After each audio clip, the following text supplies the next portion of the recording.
Ricky, I'll ask you, who was the most quirkiest guy in the locker room that you ever had the privilege of playing with?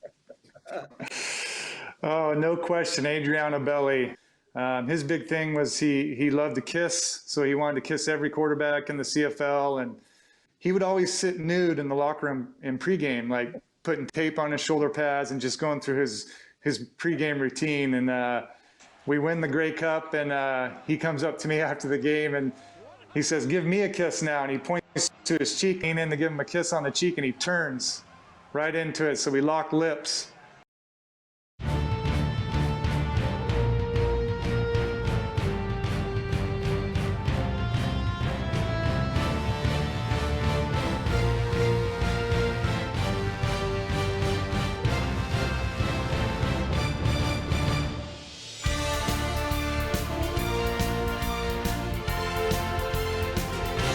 Welcome, everybody. I'm Sean Bowen. Thanks so much for joining me here in my my living room.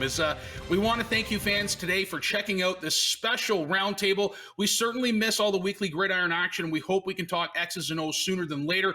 But for now, we have an awesome night ahead of us. It is CFL Grey Cup Unite Week, and we are taking full advantage of this opportunity to celebrate our history here with the Argos. And what a better way to do so than get some of the best quarterbacks from this storied franchise together to have a little chat. So let me introduce you to today's Quarterback Club Roundtable.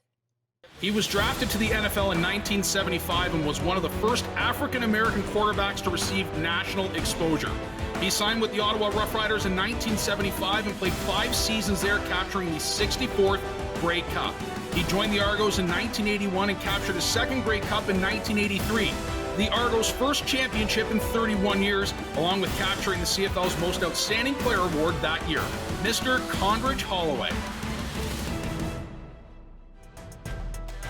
Holloway wouldn't do it alone. In fact, the 82-83 Argos were very much a dynamic duo. For 2 seasons, this tandem combined for over 5,000 yards. He came off the bench midway through and engineered the game-winning drive, and he was also named Grey Cup MVP, Mr. Joe Barnes. He was drafted by the Miami Dolphins in 1971, but opted to sign with the Argos before heading over to the NFL for 11 seasons with the Washington Football Club. In his rookie year, he quarterbacked the Argos to a Grey Cup berth with a 10-4 record, leading the East in passing. His long list of accolades includes 2-time CFL All-Star, Super Bowl champion, and MVP. He completed over 6,000 passing yards from 71 to 73 with the Argos, and, might I add, a Notre Dame alum, Mr. Joe Theismann.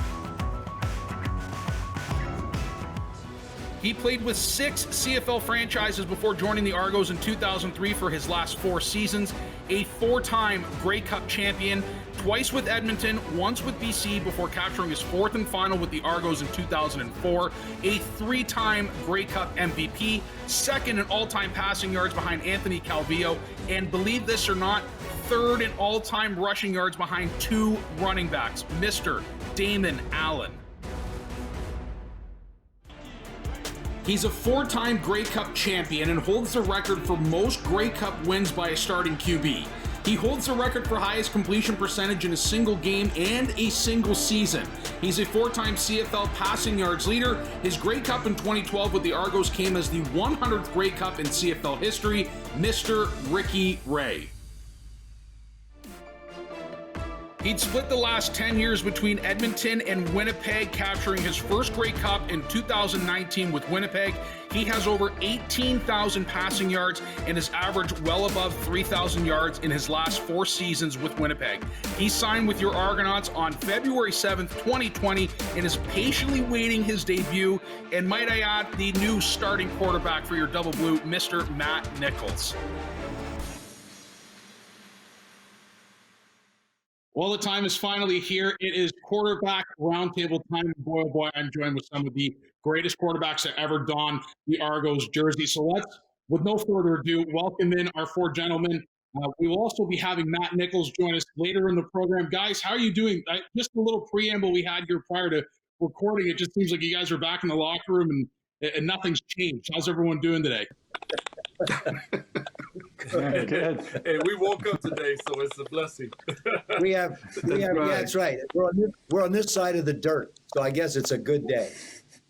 that was the topic of conversation, was how's everyone feeling, and it was particular into Mr. Ricky Ray here, who's freshly retired after 2 years, and everyone's asking how his body's holding up, and Damon's asking him how his weight is. It just seems like you guys haven't missed a beat almost. The one thing I can say is so great to see, Joe Theismann and Condredge Holloway and Ricky Ray, all on the same feed. And, we all love the position quarterback. We learned a lot. We went through pretty much the same thing. So it's really great to have this conversation with everyone. No kidding. I think everyone can kind of echo that. And Mr. Theismann, we'll start with you. You joined this team in 1971, a pretty infamous team, a lot of money being spent on some high-priced players. You went 10-4 in your rookie year, went to the Grey Cup in your first year. Unfortunately, not the result you wanted against the Stampeders. But what was it like for you coming over to the CFL from the States and kind of adjusting to a new country and a new game? It was, first of all, you please call me Joe, Sean. Thank you very much. Even though I may be a little bit older than the other three guys, please just call me Joe. Thank you. No, it was, it was really different. I mean, I as a kid out of college, it was an incredible experience living in Toronto. I absolutely loved living in Toronto. I loved the years we were there. The stadium was, was spectacular. Didn't know what to expect when it came to the fans. And it was like being back at the University of Notre Dame. The energy, the excitement, the enthusiasm. Plus, it was a great bunch of guys to play with. I mean, I can name as many guys off my Argonaut teams as I could off the Super Bowl team that I played on in 1982 when we won the World Championship. So all those years went by, and yet there was a great bond and a great relationship. I enjoyed learning about Canada. I enjoyed learning about the Canadian Football League. I love the fact that there were 3 downs, which means we had to throw most of the time. And if I think all 4 of us would agree on that, just give us the ball and turn us loose. I mean, that was so much fun. Yeah, sure was. I got to ask you here. I mean, we're watching the highlight tape here. When did we stop doing the drop back of 10 yards before throwing the ball? If you're watching here, you almost dropped back at least 10 yards down to the 35. Yeah, well, that gets you further away from those bad people. It was the drops weren't as disciplined because we had the movement and motion. I have to tell you a funny story. My first snap in the Canadian Football League, I get up under center, and of course, I think I understand the rules. So everybody starts running towards the line of scrimmage. And I back away from the center, and the official throws the flag. And I said, all these guys are moving. He said, Joe, all of those guys can move. You can't. So just so you know that you have unlimited motion back here, and you have to stay under the center. So that was my first snap in the Canadian Football League. But we ran a lot of deeper routes. Of course, a bigger field. It was more wide open. Had great people. Mike Eben was one of my favorites. Flea Allen was another one there. Billy Simon, another one. Marv Luster played on the defensive side. Mel Prophet was our tight end.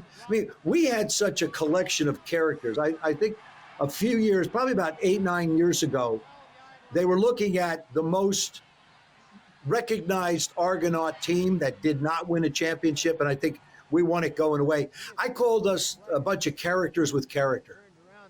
Gene Mack would wear his hat and his outfits. And remember, this is the early 70s. So this isn't like people would look at it today. It's seersucker suits, it's wide lapels, it's bell bottoms, it's the whole 9 yards. Yeah, right. I'm almost tempted to dress like that again, or else somebody's going to put me in a cell somewhere. I'm not sure. I want to ask you, what was the atmosphere like for you guys? Condredge and Joe played at Varsity Stadium, an exhibition place, and you and Ricky played at the Sky Dome, along Ricky at BMO Field. What was the atmosphere like for you guys playing there as opposed to playing outdoors? Well, don't forget, I started in Edmonton. So I think when I first came to Toronto, we're playing at that the CNN where they have the field now, which is the new field, BMO. But, I experienced playing outdoors and playing against that wind and trying to throw the football and keeping the nose down early on. I think that was the first time I seen the Blue Jays play a playoff game when it's snowing. And so, I was always, being a baseball player myself, I was always like, man, they play baseball in the snow up here in Canada? and that was always a highlight when I first came to Canada in '85. But playing in the Sky Dome, there are times when you're so used to playing outdoors. Coming from Edmonton, and pretty much my first 10 years are all been outdoors. There were times it would be raining in Toronto, and I would be pissed off. And then I realized I'm playing indoors, and so the Sky Dome really. I really enjoyed the Sky Dome. We had a good football team. It doesn't affect your ball, the flat of your ball or anything like that. And so I enjoyed playing indoors. And I had a tale of two seasons. My first 10 years were outdoors, and my second half of my other 13 years were all indoors with the BC Lions and Toronto Argonauts. I was going to say, similar experience with Damon. I, started in Edmonton, and, you get used to playing in some pretty tough conditions out west. And coming into Toronto, I was excited. I mean, playing in the Sky Dome where, you basically get the same weather conditions every game. You love that as a quarterback because, you never had to worry about, the wind or the rain or anything affecting the passing game. My first 6 years were in Ottawa, so I had to worry about snow. That's right. I think they still have to worry about that till today. Condredge, I want to ask you a question. I mean, what's typically the quarterback, the running back, the wide receiver get all the praise? And I kind of feel like I know the answer and what you guys are going to say, but what is the most underrated position on the football team? Well, if I had to be honest about it, I'd say the offensive line, all of them, because the only time they get noticed is when they miss blocks. I mean, and they never. I always complimented my linemen, and so did the running backs and receivers. But it just seems that, how many linemen do you know the press come to them right after the game and go talk to them? That doesn't happen. Absolutely. So and I know how much work they put in and how tough it is because, let somebody get a yard start running and run right at you. Yeah, tackles. Yeah, you're supposed to get upfield and block them on pass protection. Well, that's not so easy. I think we all agree on those guys keeping us clean and to be able to throw for the yards that we've thrown for and the touchdowns and those things. I mean, you can't do that without an offensive line. Yes, they don't get the praise, but that's what our job is too. When they keep us clean and allow us to put up numbers, it's our opportunity to tell them that, hey, without being clean today, or they kept me upright, because I've never seen a quarterback throw for 500 yards on his back. So we know how important the old lineman is. I think one of the most underrated, far as an organization, not only on the football field, but I think it's the scouting and the scouting department, because you're always going to lose, really good players, whether they go to the National Football League or they go to other teams in free agency. The guys are able to find them diamond in the rough, be able to replace, really good football players that you lose. They're the most critical components in the organization, is the scouting guys who can find the talent. I think to me, it's the center position. We talked about, all of us have talked about handling the ball in bad weather. And the only other person on the team that actually has to do that is the center. Mm-hmm. Plus, they have to identify linebackers. They have to identify stunts. They have to snap you the ball. Then they have to figure out who to block, who to get a hand on. They have to direct the offensive line. And to me, the center position is so vitally important. And nobody ever says, without that center, we'd have a problem. I mean, think of it from the kicking game to getting the ball in the hands of the quarterback, whether it's in the gun, whether it's under center. Now, you get in the conditions that we played in out there, like in Edmonton and Saskatchewan and Winnipeg and Ottawa, different places. You had to make sure you got the football. And I can't remember. Paul Desjardins was my center. I mean, it was a unique experience for me. Paul was a PhD in biochemistry. And, of course, Mike Eben was a PhD in Germanic languages. I played with two of the smartest people I've ever been around in my life. You talk about being humbled. And yet being able to execute what they were able to do and still manage to get us the ball, to me, that's somebody that deserves a lot more credit than they get. So from the 1970s transition over to the 1980s, Condredge Holloway, you came to this franchise in 1981, and it was a pretty lean season. But a mere 3 years later, you guys are winning a Grey Cup. The year after, or the year prior to that, you guys find yourself in the Grey Cup. What was the transition period, and what worked so well from 81 to 82 to 83 to have all that success? I honestly think that we started getting better players, and our Canadian players were really good, especially when, passing receivers. Paul Dan Corretti, Paul Pearson, those guys they were so good at getting open that it made single coverage almost mandatory on Terry Greer or Emmanuel Tolbert, because you couldn't double up on them. You double up on them, Dan's going to get 100 and Paul's going to get another 100, and you're still going to be in the same situation. So I think that's what helped. I know it helped me at Toronto.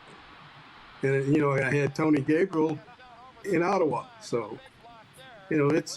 Hey, Condredge, this is what I always wanted to know. What did you guys run the run and shoot when you were there?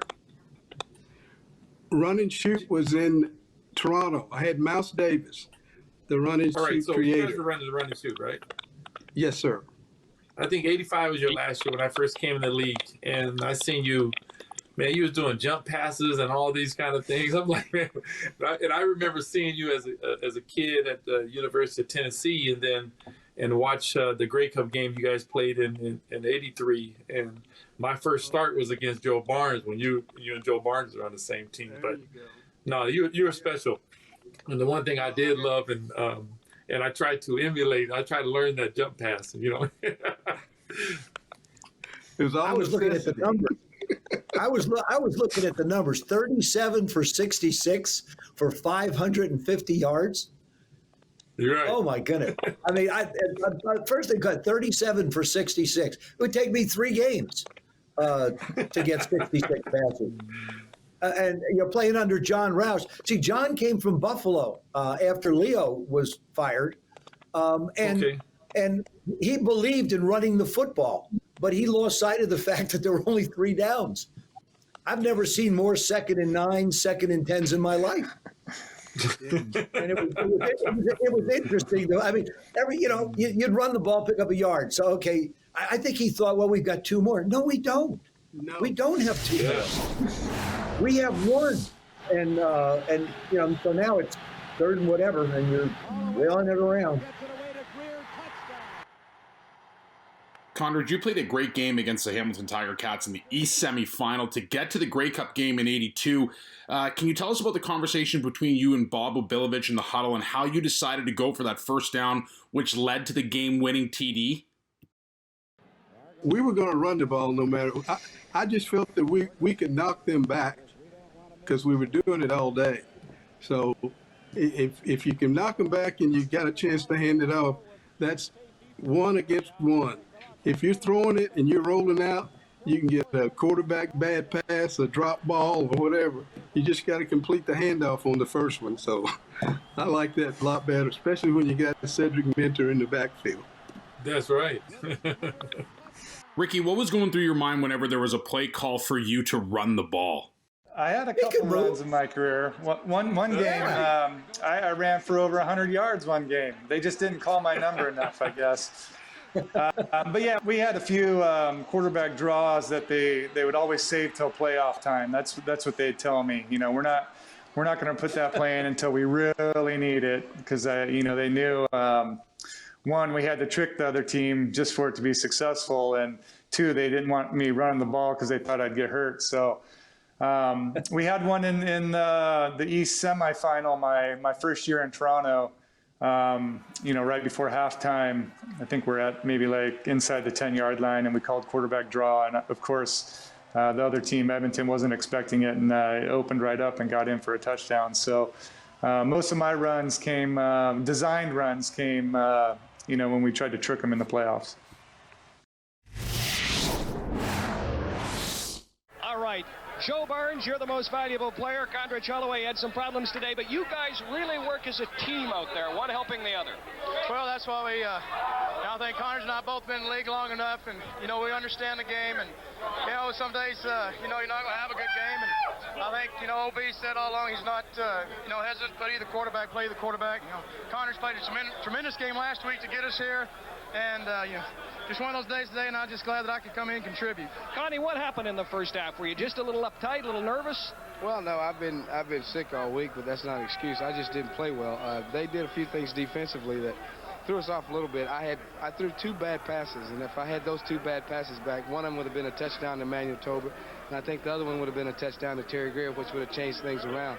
But I tell you, it's great to know that when things go wrong like that, you can just say, Coach, Coach Bilvis can make a change and we can get it done. Joe did a heck of a job. Congratulations.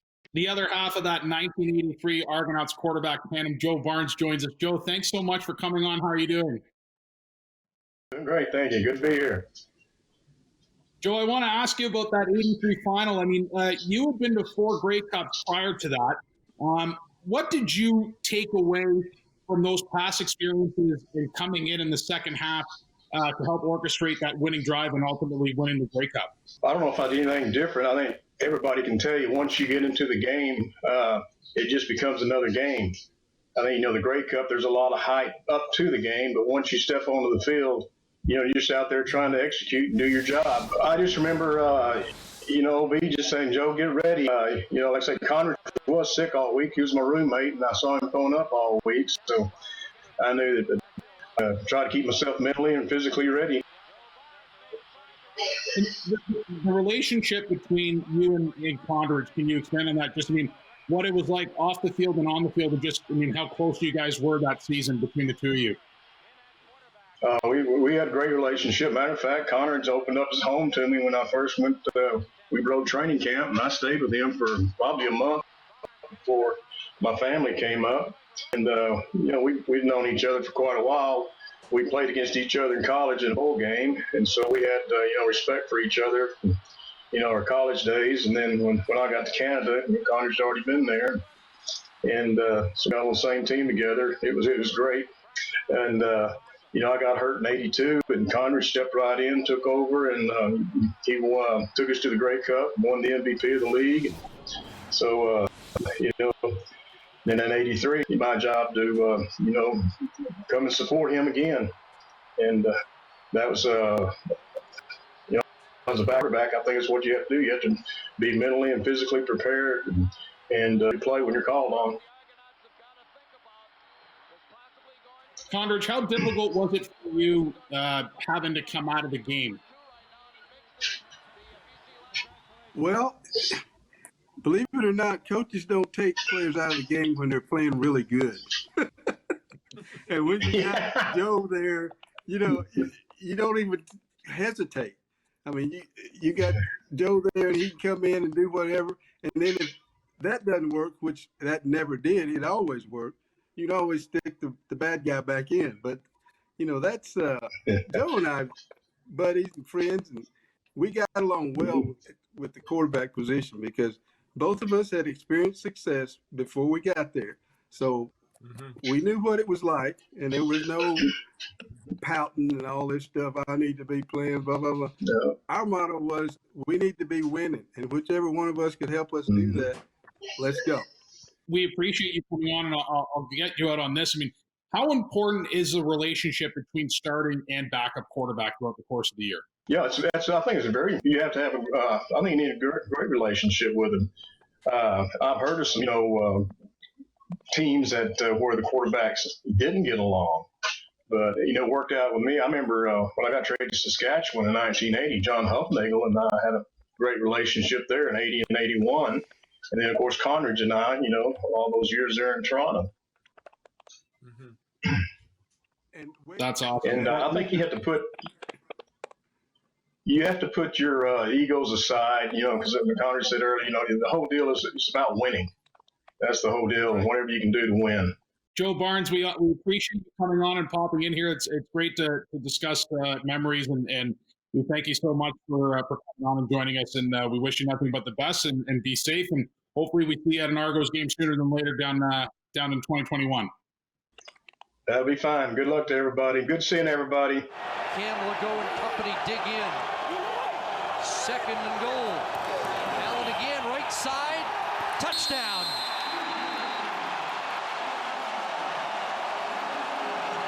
Third straight drive that has resulted in a Toronto major score. You played against everyone here, or played during the same era as everyone here, except for Mr. Theismann. Was there one of these guys that you feared most playing against? Well, other quarterbacks don't have to fear the other quarterbacks, so we don't have to face them. But when you're playing against a really good quarterback or a future Hall of Famer, yes, it does motivate you, and you're definitely going to have to bring your A game. I know when, I played against Ricky, when I first seen Condredge Holloway early in my career, I mean, those are the lessons you try to learn from, because you just now get into the league and you're trying to understand how to play this game. But most of my battles were against Ricky when I was in Toronto, and BC, he was with Edmonton. And so, yes, when you play against a Ricky Ray, you knew you had to put up put up some numbers. You had to put points on the board, because his ability to, get the ball down the field, his weapons, and his cool and calmness, like Cool Hand Luke, you had to come. But, I bowled well against Ricky in the teams he played against. When you signed here with the Argos, that was my dream come true. You were my favorite player growing up watching the CFL. In that 2004 Argo team, you at the age of 41, Pinball Clemens winning a Grey Cup, the first as being an African-American head coach. How special was that season, not only for you, but for Pinball as well? And, having played against him and now having it kind of come back as him coaching you. That was my last Grey Cup, but it was very special because of the different points throughout the season. And whenever you win a championship, man, it's just amazing when you look back and you see all the stories and everything that went on for your team to get there. And yes, it was great to win, because Pinball, that was the first, head coach of color to win a championship, which is special. That same year I came off a fractured tibia, which, when I first did it against Montreal in the summertime, they told me I was done for the season. And I did the surgery, and I came back, a couple of games before the playoffs start. And then we ended up winning the Grey Cup. That same year in the Grey Cup, I'm playing against a team that, the former BC Lions that I played against for 7 years, or played for, said that, my good years were behind him. So there was that year. It was special for me because all the storylines, and that's why it's one of my favorite Grey Cups, due to the fact, because all the storylines that took place that year, that made that year special. I know you guys say that the Grey Cup is just it's another game. I mean, you kind of have to treat it that way. But we're going to go around the room. Joe, is there any type of strange game day preparations that you had that were a little bit quirky that maybe some people didn't know about? Oh, I'm sure we all have our little quirky things. The night before the game, I'd had to have a banana split. I used to, for me, it was all about getting the food. I was 155 pounds, 160 pounds, so I had to get as much food in me as I possibly could to make it through the game from an energy standpoint. But I would always, lay out a bed. I'd use towels laid out a bed, put my feet up on a chair, read People magazine cover to cover.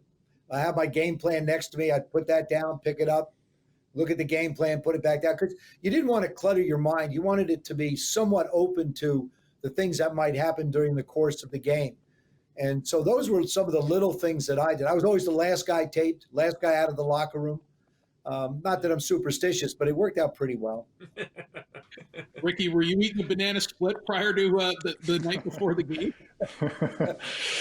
No banana splits. But I don't know. I think I just tried to find a routine that worked for me. I was a little bit like Joe, where game day, I tried to get my mind off the game as much as I could. I'd try and watch a movie or watch something on TV, just to get my mind on something other than the game. And then even when I got to the stadium, I just tried to stick to my routine that I always kind of went through, as far as when I put my pads on, when I got my ankles taped, when I went out onto the field. I just tried to keep everything, the same from week to week. And, I really didn't want to think too much about the game until I actually had to get out there on the field. Ricky, you came December 12th, 2011. You were told that you were going to be leaving Edmonton, and you decided to sign here in Toronto. What excited you about coming here to the Argonauts? Yeah, I mean, getting traded from Edmonton was definitely, kind of a shock to me when it happened. We just finished the 2011 season with a pretty good season. We went to the West Final and lost to BC, who went on to win the Grey Cup that year. So I thought things were well in Edmonton, and then to get that call and be traded to Toronto, it was definitely a big adjustment for me. But what I was excited about was, I guess, having a fresh start. Other than that 2000 season, the seasons before that were kind of up and down for us as a franchise in Edmonton. And, so getting an opportunity to kind of have a fresh start with the new team definitely got me motivated and excited. And then having a chance to work with Scott Milanovic, the new head coach, who had spent a lot of time in Montreal with Anthony Calvillo, and, seeing what they did offensively and the system that they ran. I was definitely really excited to be coached under him and learn that new system. So I guess just the opportunity of a new start and learning a new system definitely got me excited about going to Toronto. That 2012 Grey Cup, the 100th year of the CFL, the game's in Toronto. Does that add added pressure and added nerves to you going into that game? I don't think so. I think it was a great opportunity for us. We had a chance to play at home. It was the 100th Grey Cup. It just brought a lot of extra excitement to the game. Actually, my rookie year in Edmonton, we hosted the Grey Cup, and we made it to that game and then ended up losing. But I'd have experienced that a couple times in my career in Edmonton, where we were the host team and kind of going through the season with I guess, that little bit of pressure on you. But that year, it was just an extra excitement to go out there and play in front of our home crowd, I guess, and on our own field. And I'm just glad we were able to get it done. I know that you were certainly a fan favorite in the city, and rightfully so. You've done so much for this organization. Is there any thoughts of potentially finding your way back into the football world? Yeah, I was just telling the guys that, I knew when I was done playing, I wanted to at least have a year off just to kind of, refresh a little bit. And, that's now turned into 2 years. And Joe's joking with me that it might turn into 3 years. But I'm definitely enjoying the extra family time. I got two young girls at home. I'm just really enjoying the extra time I get with them. And I've had some opportunities to stay in football. I've had some coaches in the CFL kind of see what my interest is and, getting my foot in the door. So I'm just not ready to make that commitment yet, but hopefully someday when my kids are a little bit older, if I want to stay in, I'll have that opportunity to go up there and be a part of the game again. I mean, it's obviously been a huge part of my career and a huge part of my life. And, sport, I've been playing football since I was 8 years old. And, I'd love to be in the game as long as I can. And hopefully, one day that'll be back in the CFL. What is your favorite football movie and why? And we'll start with Damon.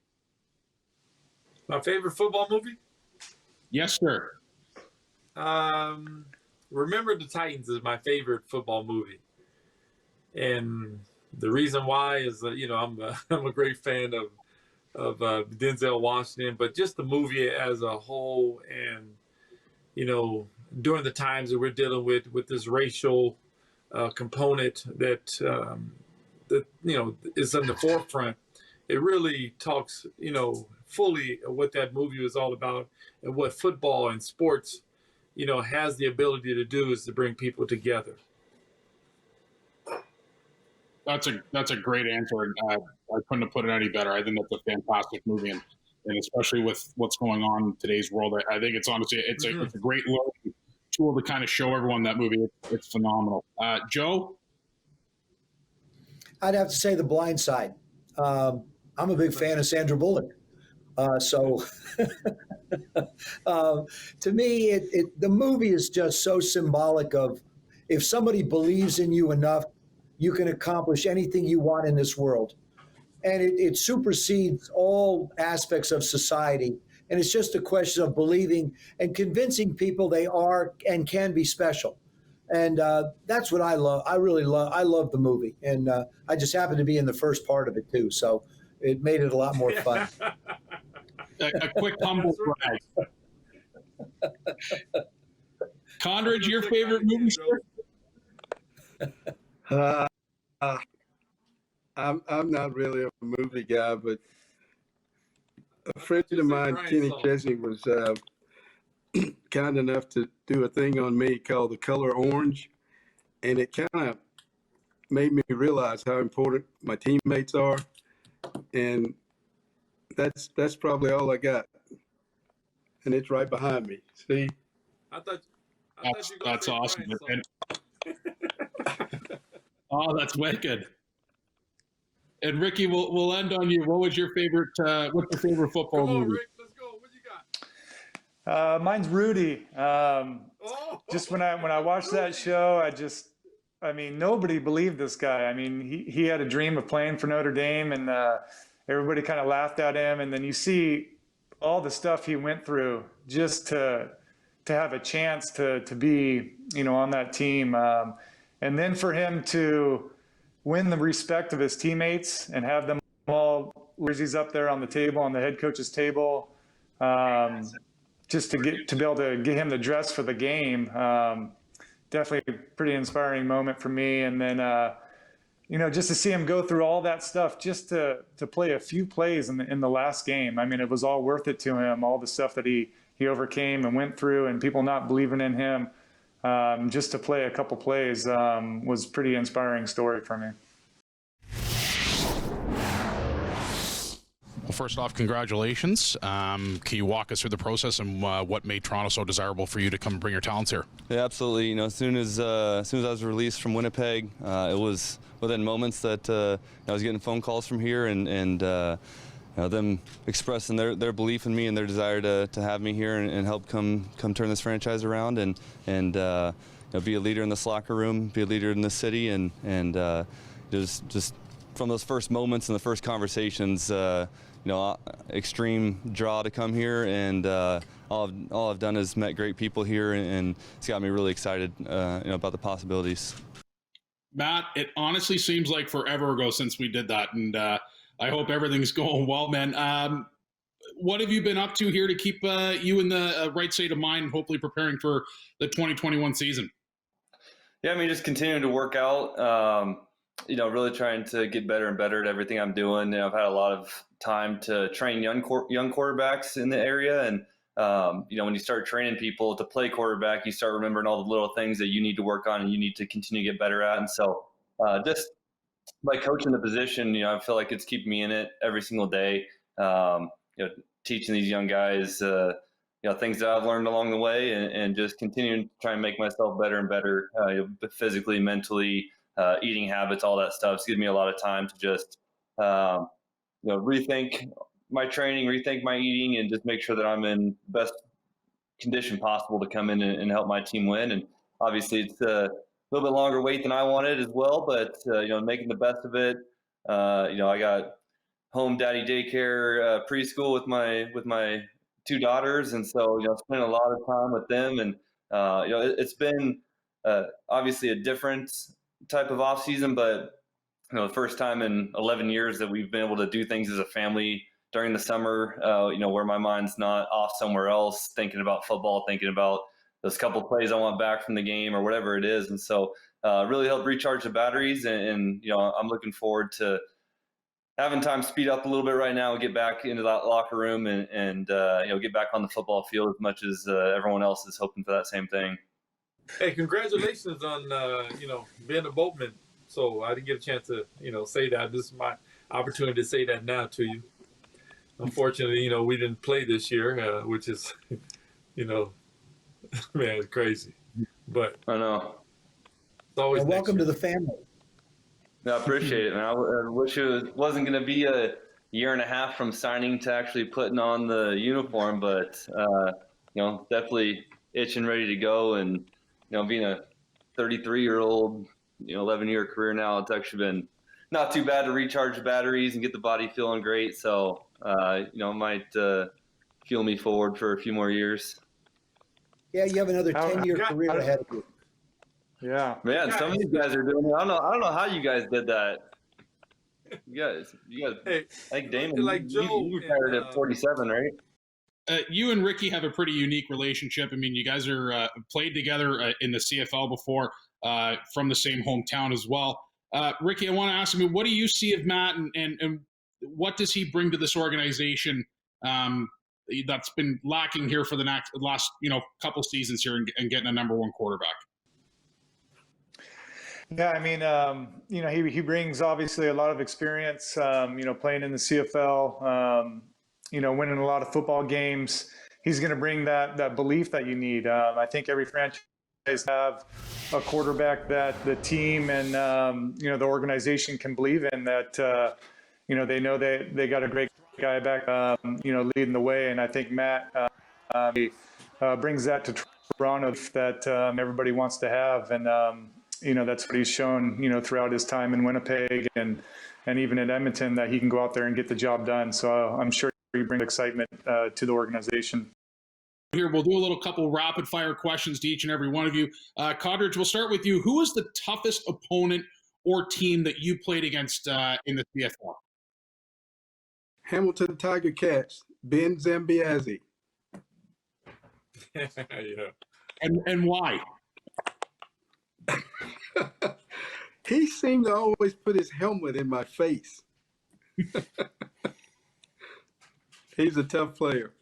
We tried double teaming, we tried everything, but he had speed and he had toughness, and you needed to know where he was at all times. Mm-hmm. Joe, I'll ask you the same question. Who was the toughest guy you ever played against in the CFL? I'd have to say Angelo Mosca. Now, people are going to have to Google him because most of these guys weren't born when I played. So it was a little different. But Angelo Mosca played for the Hamilton Tiger Cats. It was Hamilton. They just wanted to hurt you. They didn't want to beat you. They wanted to hurt you. And, of course, they were just down the road a little bit. So it was a natural rivalry between the two of us. And, of course, playing the Calgary Stampeders in the Grey Cup. I mean, I remember walking on that football field, and that was a group of men. We were a young bunch of kids, and, hey, this is terrific. And all of a sudden, you look across the line of scrimmage, and there's Jerry Keeling with no hair as a quarterback. And it's like, holy mackerel. And then you look at the size of these guys, and it was amazing. But I would have to say, because we were in the Eastern Division, it would be Hamilton. But for that one game, the Calgary Stampeders were something else. I mean, they were just unbelievable. Ricky, I'll ask you, who was the most quirkiest guy in the locker room that you ever had the privilege of playing with? Oh, no question. Adriano Belli. Man, I hated that guy. I played against him for my whole career, and he was always, talking to you when you're in the huddle in between plays. His big thing was he loved to kiss, so he wanted to kiss every quarterback in the CFL. And so going out in pregame, when he was playing for Hamilton, he comes up to me and gives me a kiss on my cheek, and he sticks a Tiger Cat decal on my. And so I go through my warm-ups, and I'm coming back into the locker room, and everybody's asking me why I have a Tiger Cat decal on my back. And sure enough, it was Belly who stuck it there. And then in 2012, about halfway through the season, we signed him. to our team. And I was really not looking forward to having him in the locker room. And it turned out to be, one of the best teammates I've ever had. I mean, obviously when he's in the locker room with you on your team, you just love the guy. Everybody in your locker room loves him. Just a lot of fun times with him. So going into the Grey Cup in 2012, he would always sit nude in the locker room in pregame, like putting tape on his shoulder pads and just going through his pregame routine, and just really weird, right? And for the Grey Cup game, he went and got my practice jersey from the equipment guys. So he was completely nude, just wearing my practice jersey, getting ready for the 100th Grey Cup. And he just had a way of keeping things loose and, made the locker room a lot more funner, kind of took a little bit of the stress away. And then we win the Grey Cup, and he comes up to me after the game and he says, "Give me a kiss now." And he points to his cheek, lean in to give him a kiss on the cheek, and he turns right into it. So we locked lips, right after the game. And just quite the character, but I really once he became a team mine, I really enjoyed, being around him. So we'll end on this one. This one here is to Matt and Damon. With CFL Grey Cup week upon us, if you guys had to pick one halftime performer, either dead or alive, who would it be? We'll start with Matt. Oh, man, I mean, mine's the easy one. I want to see Drake perform at a halftime in Canada, and I think that it would be a huge draw for the Canadian Football League and great for Canada in general, so I'd have to go with Drake. Damon? Oh, dead or alive? Dead or alive, anyone you want. Who would it be? I would say MJ, Michael Jackson, boy, to perform in that halftime Grey Cup would be Michael Jackson. I think that would be a pretty good one, too. Yes, that would be a sellout. Sorry, Condredge. What would be your halftime performance? Gordy Lightfoot. Gordon Lightfoot. I would go with Whitney Houston. I think when she sang the national anthem, it's still the greatest of all the national anthems that were ever sung at a Super Bowl. And to me, it's just, she's incredible. I mean, captivating and incredible. Better than Marvin Gaye? Ricky, what about yourself? Who are you picking? Oh, man, I'm going with Matt. I mean, Drake would be awesome, Canadian guy. And that's my claim to fame. After we won the Grey Cup in 2017, we got to go to a Raptors game, and I got my picture with Drake with the Grey Cup. So I'd love to see him perform at halftime. That's awesome. Matt Nichols, we appreciate you coming on and joining us here, and thank you for taking a little bit of time out of your day to come and chat with us. We appreciate it. Best of luck here with the offseason. Hopefully we'll see you in the spring of 2021, my friend. Yeah, great seeing all you guys, man. I hope to see you guys all at games, and hope we're all celebrating a championship about a year from now. Good luck, Matt. You too. Good luck. Appreciate it. Matt Nichols, there he is, your starting quarterback of your Toronto Argonauts for the upcoming season. 2021 cannot come soon enough. Guys, we appreciate it. Stay safe. Hopefully we see you guys down the road at a future upcoming Argos game, and hopefully that's next season. I'm Sean Bowen. That's been the QB Club Roundtable. Thanks so much for joining us. Stay safe out there, and hopefully we will see you guys in 2021. For now, go Argos.